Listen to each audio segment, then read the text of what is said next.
Graça e paz, irmãos, sejam bem-vindos à nossa lição de número 8. E nessa lição nós vamos continuar com a história da Bíblia. Vai ser uma sequência da aula anterior.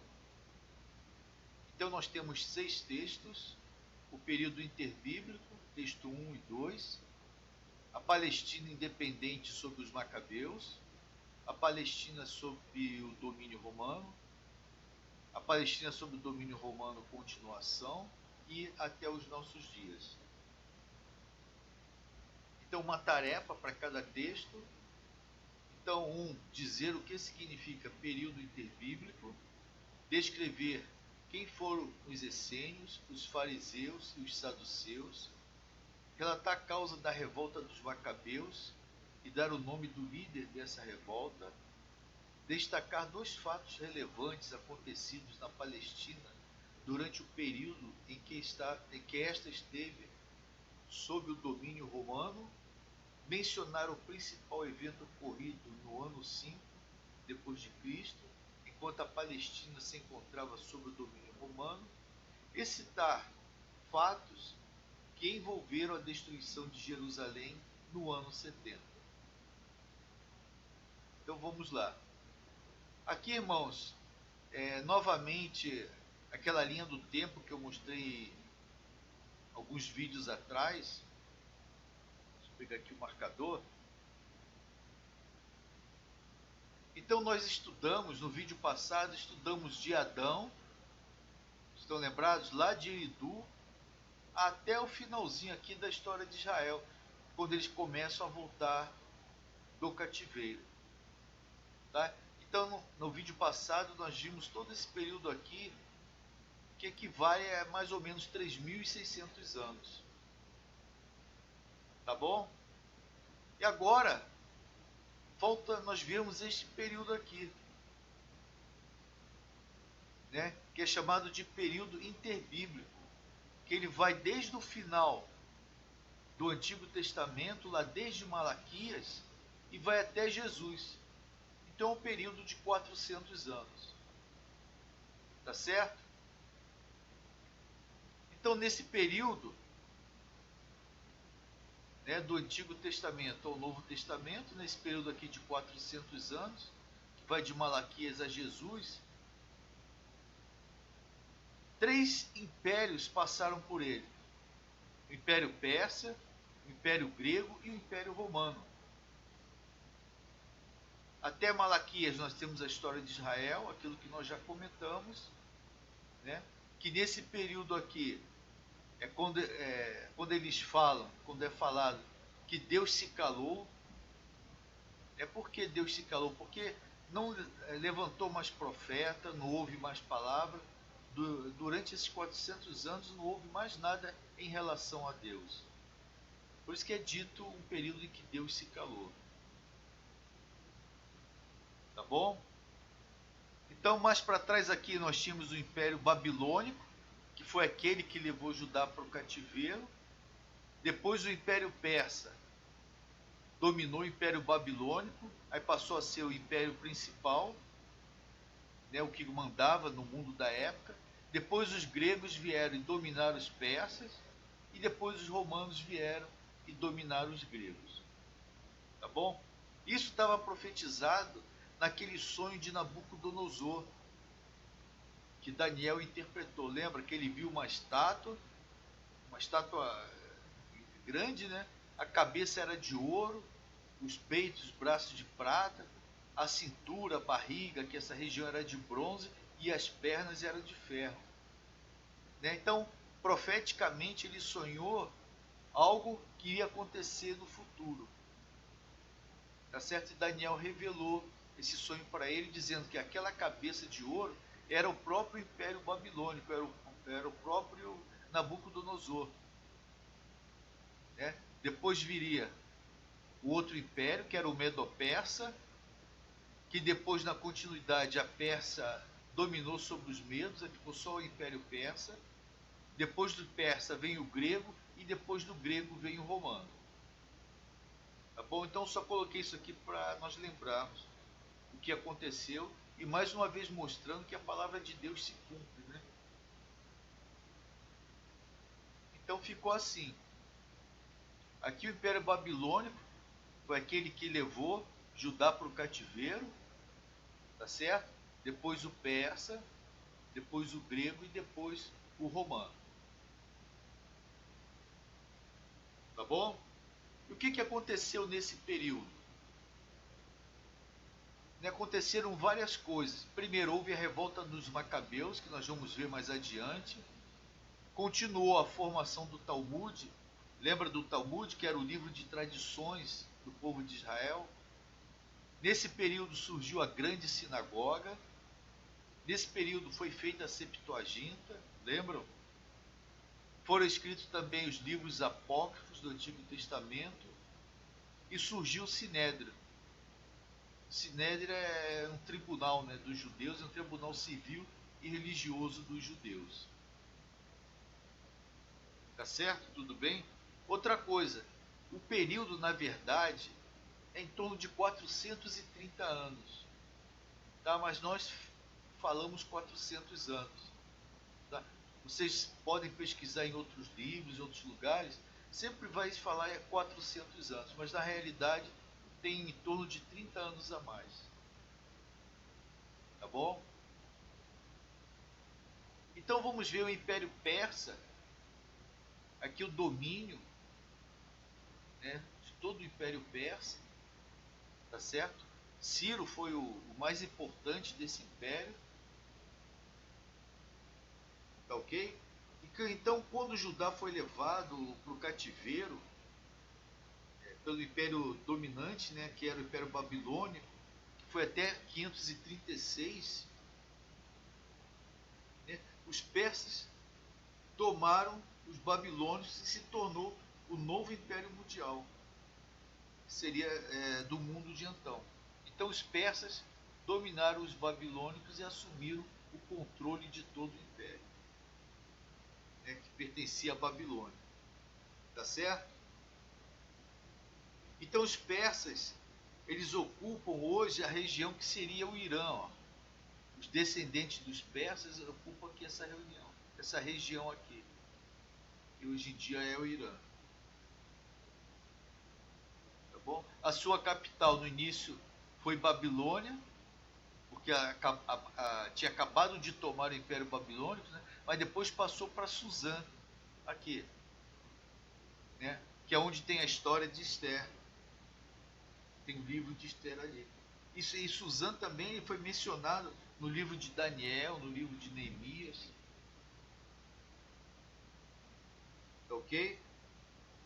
Então esse aqui é o Império Persa, que dominou aquela região ali.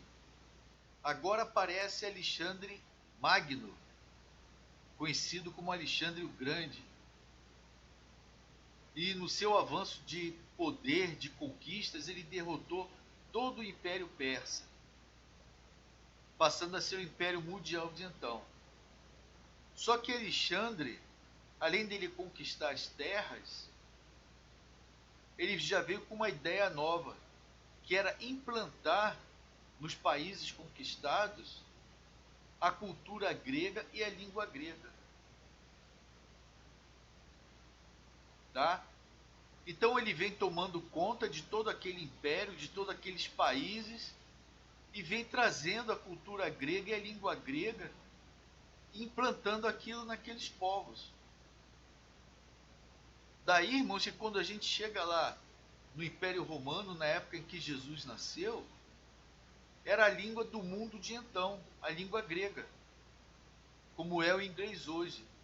Né? Cada país tinha a sua língua natal, mas também eles falavam grego. E isso facilitou grandemente para a expansão do Evangelho. Né? Quando eles saíram para evangelizar, tinha algo, né, que favorecia muito isso, que era o próprio idioma, que era o próprio grego, porque a maioria das pessoas falavam grego. Tá certo? Então Alexandre veio com essa ideia. E o que aconteceu? Alexandre, ele morreu cedo. Então o império dele foi dividido pelos 4 generais que ele tinha.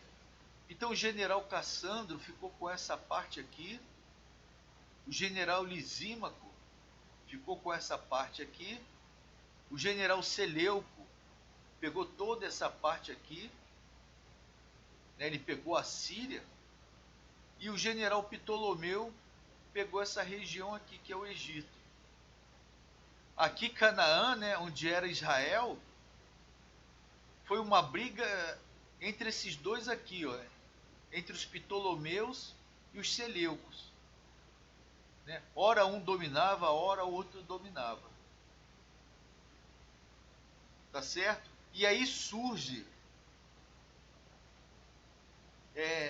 uma figura que é conhecida como o anticristo do Antigo Testamento, que é Antíoco. Né? É descendente aqui do general Seleuco, né? Ele que começou, então anos mais tarde, quem assumiu aqui o governo da Síria, essa região aqui foi Antíoco.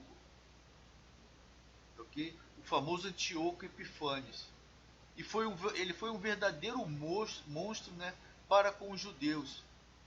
Ficou conhecido na história como o anticristo do Antigo Testamento, como eu já falei.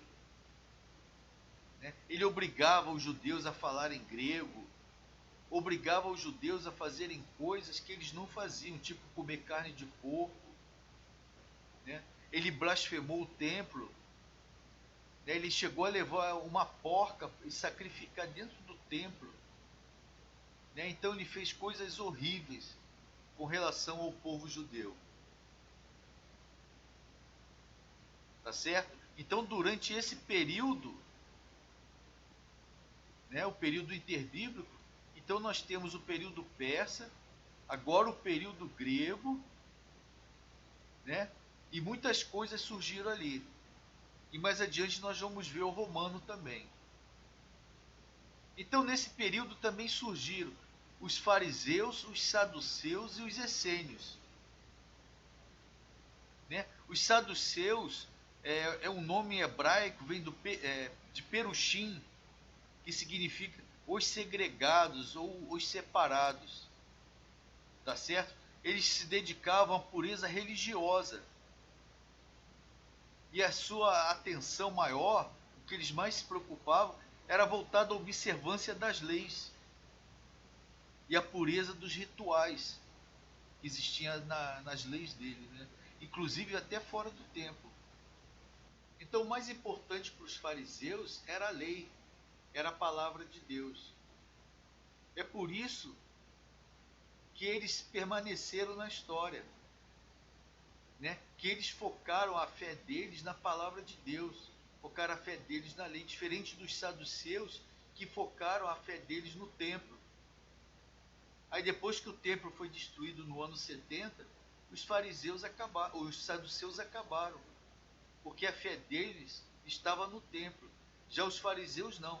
A fé deles, a vida religiosa deles, estava alicerçada só na palavra de Deus, só nas leis. Tá certo? Então por isso que eles se mantiveram firmes, mesmo depois do templo ter sido derrubado pelos romanos.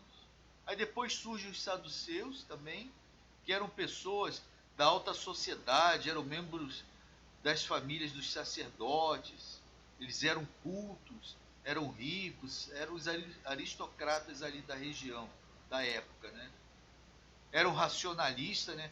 Tudo para eles estava voltado na razão, tudo tinha que ter uma explicação racional, né? E deles saíram os sumos sacerdotes, que se tornaram os representantes judeus diante do Império Romano. Eles que representavam os judeus diante do Império Romano. E eram helenistas. E era a favor dos gregos. Né? Então eles eram um grupo totalmente elitizado, né, fora ali até do contexto judeu, vamos dizer assim. Né, que eles eram helenistas. Helenista foi uma palavra que surgiu em consequência daquilo que Alexandre quis fazer no mundo. que é levar a cultura e a língua grega para todos os povos. Então isso é chamado de helenismo, né? E os saduceus absorveram isso. E eles eram totalmente a favor dos gregos. Ok? E depois temos os essênios, né, os piedosos, que viviam uma vida monástica. Eles optaram, né, por se separar das práticas dos fariseus, dos saduceus, tá? Da ideia deles. O que eles queriam era se conservar, é, tornar suas vidas uma vida santa, separada de tudo aquilo de ruim que estava ali no meio do povo. Né? Por isso que eles se isolaram. Né? Eles foram para um lugar bem menor, né? E ocuparam ali aquela região em torno do Mar Morto. Então eles se afastaram do mundo. Tá certo? Os essênios se afastaram do mundo para ficarem longe, né? Tanto dos fariseus como dos saduceus e de tudo aquilo que acontecia. Eles achavam que, estando afastados, eles se manteriam santos, né? Praticavam o ascetismo, que é negar os prazeres da vida, né? Tá certo? Então também surgiram essas classes aqui. Muitos chamam de seitas, né? Fariseus, saduceus, essênios, tem zelotes, tem outros, né? E hoje em dia as autoridades aí no assunto chamam eles de seita. Tá ok? Tudo bem? Então vamos lá.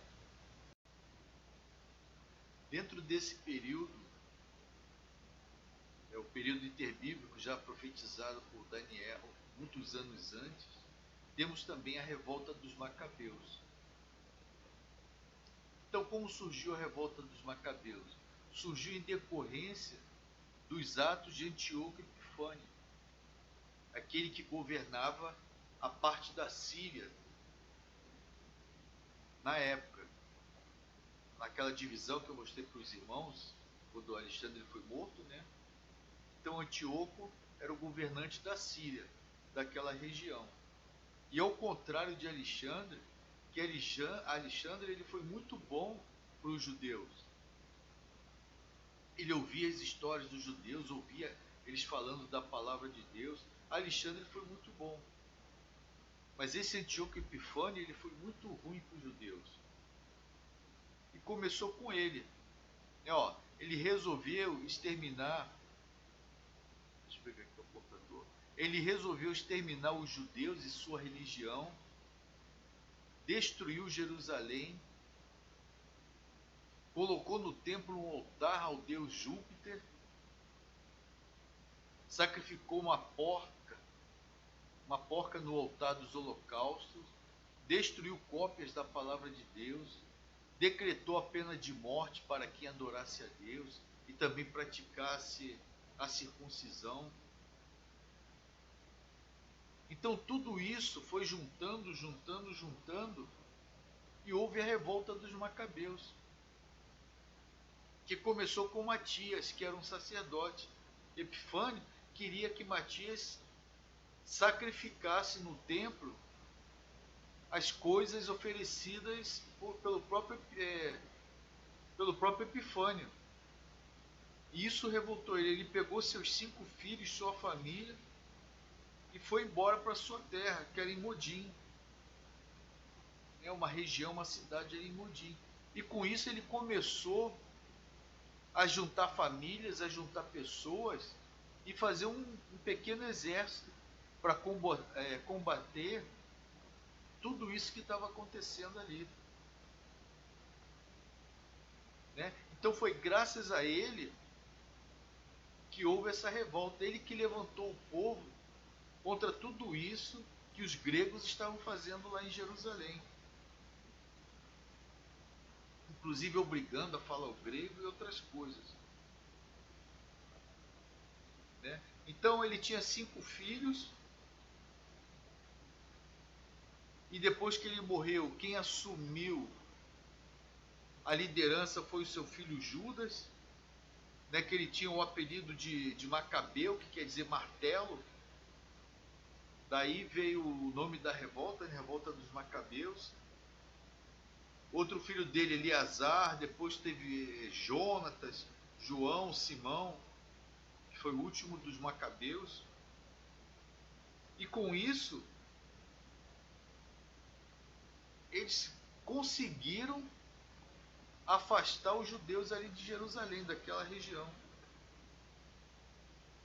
Então, em 167 antes de Cristo, Judas, ele tomou Jerusalém de volta, afastou os gregos e restaurou o templo, restaurou o altar para eles praticarem a religião deles. Então foi essa revolta. Essa revolta nós encontramos naquele livro apócrifo, né, de 1 Macabeus. É um livro que, embora ele não faça parte do cânon sagrado, né, dos cristãos assim, a evangélica, vamos dizer assim, consta assim da Bíblia católica e os católicos leem, né, nós já falamos sobre isso, e não é considerado um livro inspirado, e ele é mais considerado um livro histórico, né, e é nesse livro que foi registrada essa revolta, tá, dos Macabeus. Então eles tomaram novamente, no ano de 167, tomaram novamente Jerusalém e afastaram os gregos. Então, essa revolta ela é bem conhecida. Até os dias de hoje, vocês veem que é falado sobre ela. Tá bom? Chegamos agora no Império Romano, o último império que foi profetizado naquele sonho de Nabucodonosor. Lembra as duas pernas de ferro? E também o Império Romano ele foi muito importante para a pregação do Evangelho. Nós vimos que os gregos eles contribuíram com o idioma. E nessa época o idioma era falado em quase todo mundo de então. Como eu já falei, eles tinham a língua materna, né, do seu país e também falavam o grego, era a língua universal. E isso facilitou muito para a pregação do Evangelho. E também o que facilitou foram os romanos, o Império Romano. Porque o Império Romano ele fez muitas melhorias, principalmente eles acabaram, aqui havia muitos piratas, nessa região aqui havia piratas. Com o Império Romano, esses piratas passaram a não existir mais. Os romanos construíram as estradas. Então as estradas faziam ligações entre as províncias, cidades, entre os países, e aquilo era fácil de locomoção para aqueles que estavam levando a palavra. E os romanos deixaram o império em paz, a famosa Pax Romana. Então havia paz em todo o império. Então tudo isso somado, né, a língua grega, mas tudo isso que os romanos fizeram, né, foi de grande valia, de grande ajuda para a pregação do Evangelho. Por isso que a Bíblia fala que Jesus ele veio na plenitude dos tempos. Era o tempo certinho para o Senhor Jesus. Já estava tudo preparado. Que depois da ascensão dele, os apóstolos iam dar continuidade à sua obra. Depois veio a igreja, através de Pentecostes, e aí eles saíram para evangelizar. E foram ganhando todo mundo, pregando o Evangelho. Então, os romanos passaram a dominar essa região aqui no ano 63 antes de Cristo. Então, os romanos passaram a designar governantes para essa região. Eles tomavam as regiões e colocavam governantes ali. Então, o autor ele dá destaque aqui para alguns governantes, e mais precisamente para Herodes, o Grande, governador dessa região aqui. Herodes o Grande era aquele que mandou matar as crianças, quando ele soube que Jesus nasceu, depois que os magos né, que eles vieram do Oriente, né, que queriam adorar aquele que havia nascido. Né? Então, depois daquela visita dos magos, um tempo depois, Herodes manda matar as crianças. Era uma pessoa muito ruim. Né? Então, ele governou a Galiléia, mas ele tinha a ambição, era do trono de todo o país. Né? E ele mandou matar muitas pessoas, inclusive um irmão e um tio de sua esposa. Então ele era uma pessoa extremamente má, esse Herodes, e muito ambicioso. Né? Era um governante, na verdade, quem mandava era o império, quem mandava era o imperador. Né? Mas eles tinham assim governantes para governar o povo, né? Governantes que sabiam a característica daquele povo. Tá? O mais importante disso que Roma queria é que o reino sempre ficasse em paz. Não houvesse levantes, não houvesse guerras ali entre eles, nada disso. Então o que o império queria era a paz. Por isso ele colocava esses governantes em todas as províncias romanas. Tá? Para manter essa paz. Agora as ordens mesmo, aquilo que determinava tudo, vinha de Roma. Tá ok? Então, dentro do Império Romano, nasce o Senhor Jesus, no ano 5 antes de Cristo. Em outra aula nós vamos falar o porquê do ano 5 e não o ano 0. Ok? Então nasce Jesus sob o domínio do Império Romano.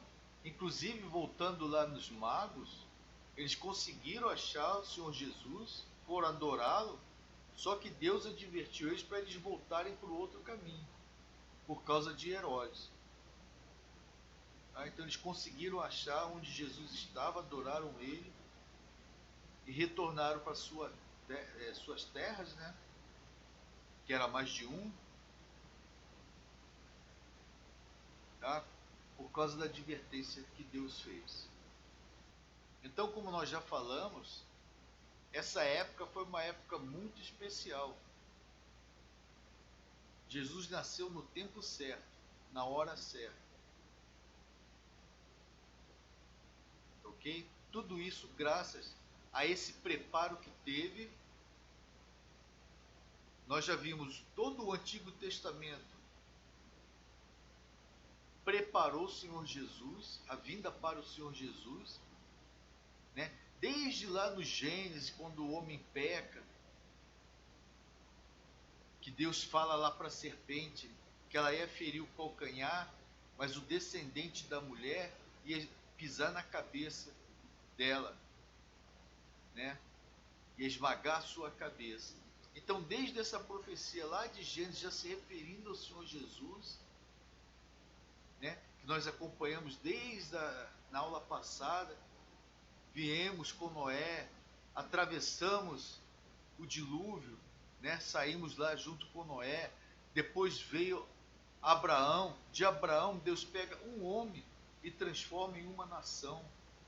Deus promete uma terra para essa nação toma posse dessa terra, perde por causa do pecado, né? Mas aquilo que Jesus, ou melhor, aquilo que Deus já havia falado lá no início de Éden, e que os profetas já vinham falando no decorrer do tempo, aconteceu aqui. Né? Como eu falei, como Paulo fala também, fala aos Gálatas, né? Foi na plenitude dos tempos que o Senhor Jesus veio. Tá? Então Jesus nasceu sob o Império Romano, que foi o último império mundial. Tá bom, irmãos? E com isso a gente fecha o período interbíblico, tá? Que vai desde Malaquias vai até Jesus, abrangendo 430 anos. Tá legal? Tudo tranquilo? Então vamos aqui para o último texto. Então nosso autor, aqui no texto 6, ele dá o título de Até Nossos Dias. Então ele começa falando da destruição de Jerusalém, né, que foi destruída no ano 70 depois de Cristo pelo general romano Tito. Mas o que aconteceu? Os judeus, eles nunca aceitaram ser liderados, ser mandados por ninguém. Nunca aceitaram isso. Eles nunca aceitaram nenhum império, né? Nenhum império mandar neles. Então havia muita revolta de judeus naquela época contra o Império Romano. Então surgia uma numa cidade, aí os romanos mandavam lá uma legião, ou duas, não sei quantas, dependendo do tamanho da revolta, né? Abafava aquilo, matava os judeus que se rebelaram. Então eles sempre fizeram isso, né? Eles não davam assim, eles davam assim dor de cabeça para os romanos por causa disso. Ao passo que os outros países que foram dominados pelos romanos, eles aceitaram muito bem, mas os judeus eles não aceitavam. Então, vira ou outra havia revolta deles. Até que, numa dessas revoltas, inclusive foi em Jerusalém, se trancaram na cidade lá, que foi uma coisa terrível. Falam até de pessoas praticando canibalismo, porque o alimento foi acabando, até que no ano 70 Tito foi lá e acabou destruindo a cidade, destruiu o templo, ficou só aquela parede que hoje eles chamam de Muro das Lamentações.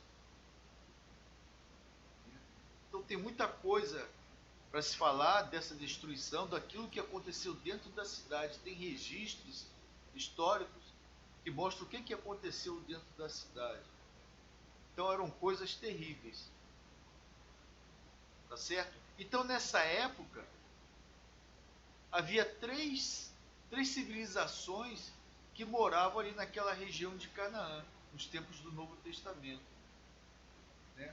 Haviam os gregos, o autor coloca representando a cultura e o saber, havia os romanos representando a lei e o poder, e havia os judeus representando a religião e a justiça. Então nesse tempo aqui, esses povos conviviam ali naquele lugar. É claro que o maior número era de judeus. Tá certo? Então, a época do cristianismo, nós sabemos, o cristianismo,